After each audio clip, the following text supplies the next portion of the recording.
And welcome back to the second in the exercise series from Klara, Coach Klara, we should call her. And it's a dog in the background there, wants to get in on the action. But the answer is no. Okay, today we're going to talk about primal and animal patterns.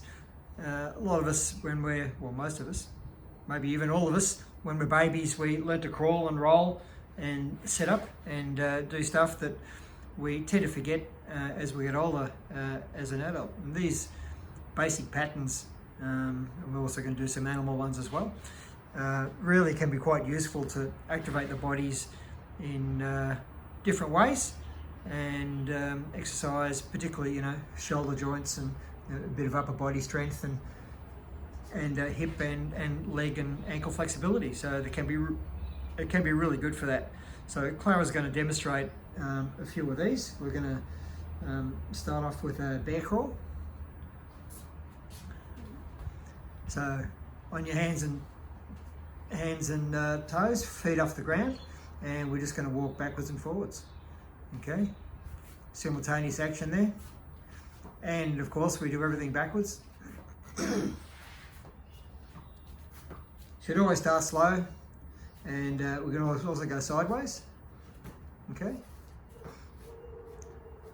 Can also cross over the hands for move a bit faster. Okay, so that's bear crawl. That's really good. Got a couple in the squads who sort of gallop along, and I'd only tend to do that on softer surfaces like grass. I'd probably avoid the temptation to run races, but the kids will tend to race each other anyway. Okay. Next one we've got is bunny hops.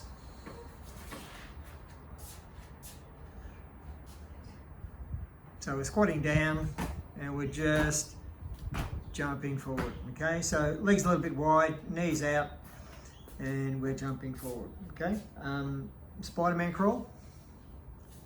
Similar to a bear crawl, but you're really down much lower. Okay, and you bring those legs up and you're twisting the body, you're twisting the hips. So you're sort of sneaking along. If you're Spider-Man, you'd be crawling up a wall, but we can't do that. Duck walk.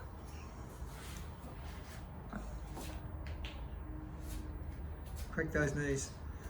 Okay, so you're really squatting down and you're bringing one foot back. Can we do that backwards? Is that possible? It is. It is? Okay, let's see how we go. Show us how talented you are. That's it. Oh yeah, look, I think it's better going forwards. And there go the dogs again.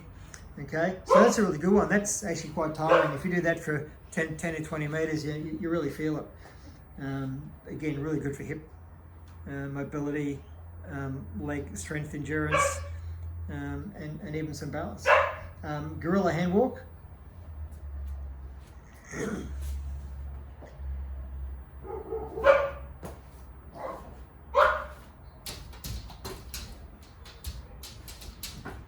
I like that one. And you can also do that as a sort of a burpee as well. Okay, so we get down hands and knees and we kick our legs back and up again. Okay. Don't know if gorillas do that, but we'll call it a gorilla burpee. Crab walking. So this time we're face up. Haven't got my daughter home today to look after the dog, so she's definitely wants to be in on the action. Okay, take it away for a crab walk. Okay, so Klara's going sideways. That one's a bit harder, I reckon, than the sort of bear crawl, because we're not used to being, face up.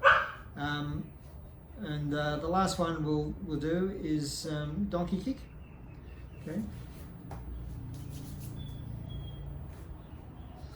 So, yep. So we kick up, flick up, and kick back. Yeah, kick back. That'll do. Okay. Sometimes I do that as one of a pop-up drill. So we're lying on the ground and then we kick up and then we sprint off for 10 meters or so. Young kids love those sort of drills, and you can literally have a session just doing variations of that the whole time. Okay, we thought we'd throw in, while we're into primal and animal patterns, we'll get into some yoga stuff, and excuse me, I know nothing about yoga, so yeah, the dog really wants to get out. So let's do crane, which is single leg. So you're balancing on one leg, you put it up there, and you may, praying stance or whatever, and you can just balance there. Right? Sort of, you've made a civil engineering structure there that's self-supporting. Don't know how long you're supposed to do that for, but it's certainly good for balance. Bird dog. Okay, so we're on our hands and knees. This is a great kickoff for T-spine exercises, for core exercises, a whole variety of stuff. Okay, so trying to keep our back as stable as we can. And we can start off single arm, single leg, double arm, double leg. Sort of harder variations are up on your toes, balancing, and you can also do some T-spine stuff as well. Okay, so hand behind the head. Okay, so we tuck down and twist up. Don't know if I've ever seen a dog do that, but it's starting and finishing from bird dog. Okay, cobra's a good one too. That's definitely a yoga one. Okay, so we're down on our stomachs, keep our hips on the ground and gently push up. We don't do this fast, right? And stay there for a few seconds, then we go back down again. I think that's best done in sets of like, to 2 or 3, 5-second hold, right?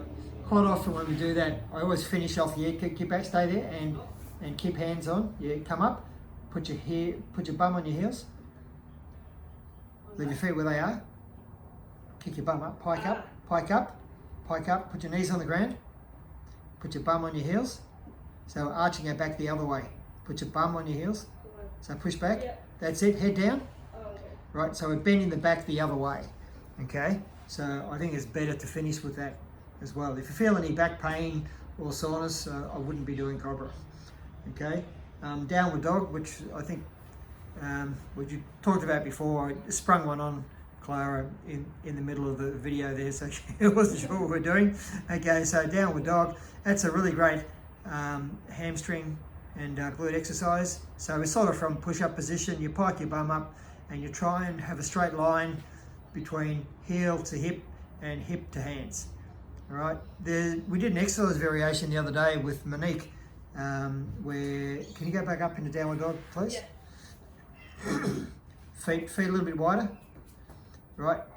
Touch your right toe with your left hand. That's it. And the other one.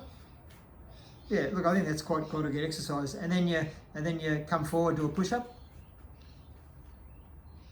Okay, and up again, and toe touch again. And you can also go into cobra from there too. Some people do that. Okay, so we're going down into cobra, and then going back up again into downward dog. Okay, so look, you can mix and match sometimes. I think in that case it works pretty well. So that's our series, very quick series on primal patterns. If you want to learn more about Klara, have a look at the intro to the skipping video, and we're going to try and get Klara back for a regular series each week to do something weird and different but still useful to athletic training, because I think in these times where we may be down for months in corona lockdown or shutdown, let's mix it up a bit and do some other variations. Thanks, Klara. Thank you.